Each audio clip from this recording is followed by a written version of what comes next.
I went out and saw a movie with my cousin Ian. And I made the same mistake as I made the last time I saw a movie with my cousin Ian, which is I let cousin Ian choose the movie.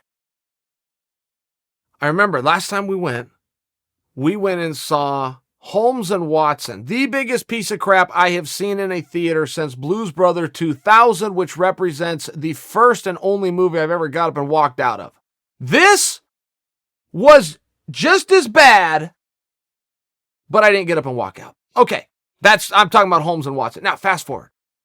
So we go and we see a movie called Shazam. And I didn't know a lot about Shazam. I've heard about Shazam.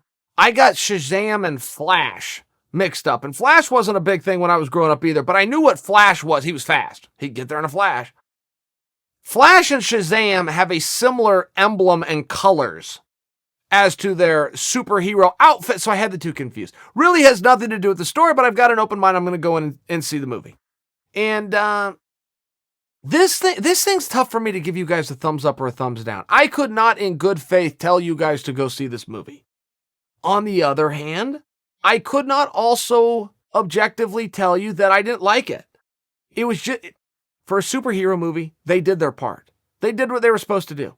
They made a movie about a superhero with superpowers, and they had a big supervillain, and then they met at the end and they fought, and the hero wins and everybody goes home happy. Okay, great, I get it. You guys know that too before you even go in. It was very well made. It had a very good budget. The casting was tough, and I'm not willing to tell you they got it wrong. As bad as it was, I'm not willing to tell you they got it wrong. Look, here's the thing. Shazam is actually a 15-year-old boy in high school, but he's got this superpower that was given to him. And you know how Superman, Clark Kent, goes into the phone booth and he comes out and he's Superman? You know how that whole thing works? Okay, great. Shazam's thing, instead of the phone booth, is he just has to say the word Shazam. And all of a sudden he transforms into the superhero. But then the superhero, when it's transformed, is played by an actor who I would guess is in his very late 20s to very early 30s. That would be my guess. Now that actor as a human being has to play an immature 15-year-old kid, even though he's 30 years old. So it's a little bit weird right from the jump that you're looking at an actor on screen and you're supposed to suspend reality and realize that he's actually a 15-year-old boy. I don't understand for the life of me why when the 15-year-old boy says Shazam, he's just not instantly wearing the suit and has the power.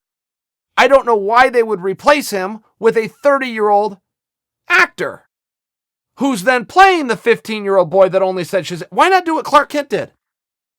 It's the same character. He just goes in a phone booth first and takes the glasses and suit off. That part of it I didn't understand. So I can't say that the actor that did Shazam did a bad job. The actor was oozing with charisma. He was great, but you've now asked a 30-year-old to play an immature 15-year-old. Where that became a problem is he only acted immature after he said Shazam and became the 30-year-old. When they actually had the boy, the 15-year-old high school sophomore boy, playing himself without the superpower, he didn't act immature at all. He's a regular guy, dealing with struggles and plights in this world. Searching New York for his mother who he was separated with at 3 years old, while at a theme park, shooting darts. So he's a real guy with real frustrations and real heartaches and real emotions and trying to get through all the tough stuff of school, but he wasn't like immature. He only became immature after saying Shazam, which then they insert a 30-year-old character in a suit who we're supposed to believe is actually a 15-year-old with superpower. It was just weird. That was a big miss. A huge, huge miss. And it made really for a mistake in the entire movie. I don't know why they would do that. If the 15-year-old character was an immature knucklehead, then when he says Shazam, if he is in fact the same kid, yeah, sure, he can still act immature. He only acted a fool with being Shazam. The rest of the time, he's a very likable guy. There was a huge, huge miss in the storyline, and I'm not sure why they did it. Not the biggest mistake I've ever seen. Biggest mistake I've ever seen in the history of movies was with Dumb and Dumber. Dumb and Dumber had a mistake where they should have cleaned house and everybody should have been gone. Director, producer, editor, they all missed it. You guys remember the movie Dumb and Dumber? Really great movie. Very funny. Very, very funny. huge mistake in it, right in the storyline. If you guys remember, the very first time the bad guys showed up to Jim Carrey's house, Jim Carrey, whatever character he was playing, Jim Carrey sees them through the peephole and then leaves them a note. Leaves the bad guys a note that are there to kill him. Leaves him a note that says something about blah, blah, blah to the gas man.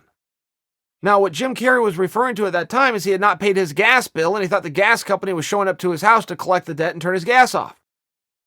So when they got in and they saw the note, one of the bad guys had like an indigestion problem, and he was having to eat Rolaids and stuff all day long.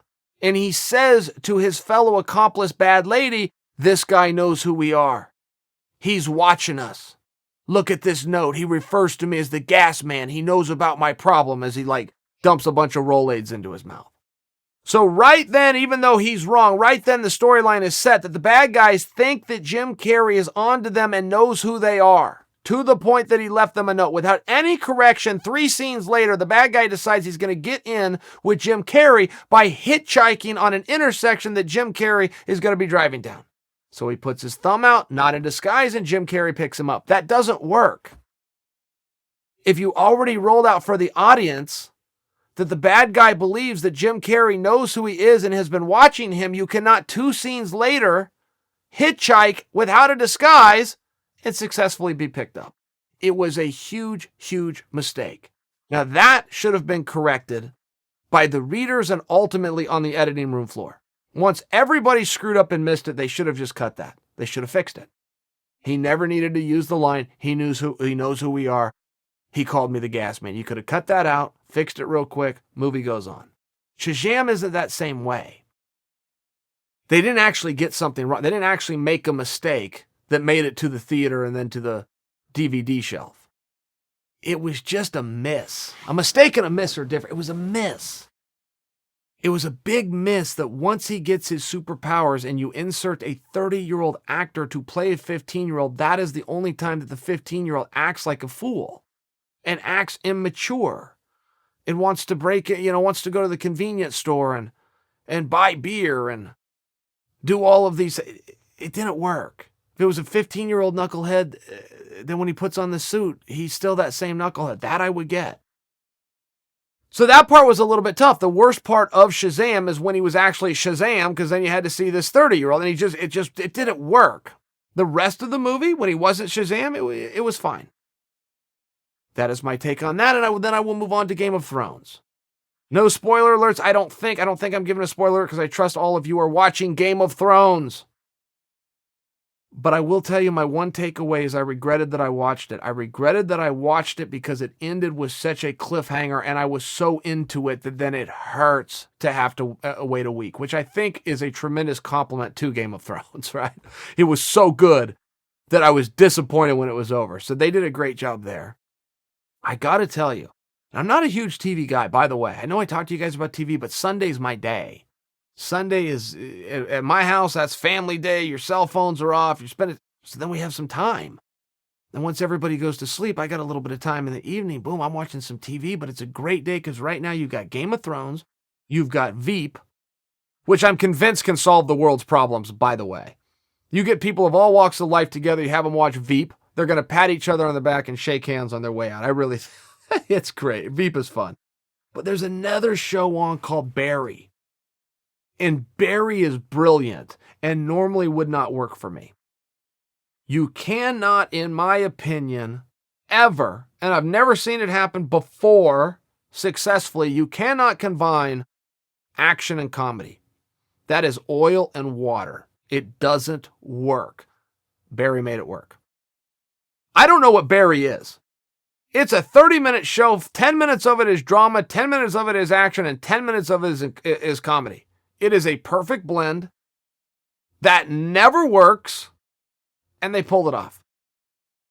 Everybody in it is funny. Everybody knows how to act. Everybody is talented. The storylines are all there. Sometimes it's serious. Sometimes it's not. 30 minutes of fun.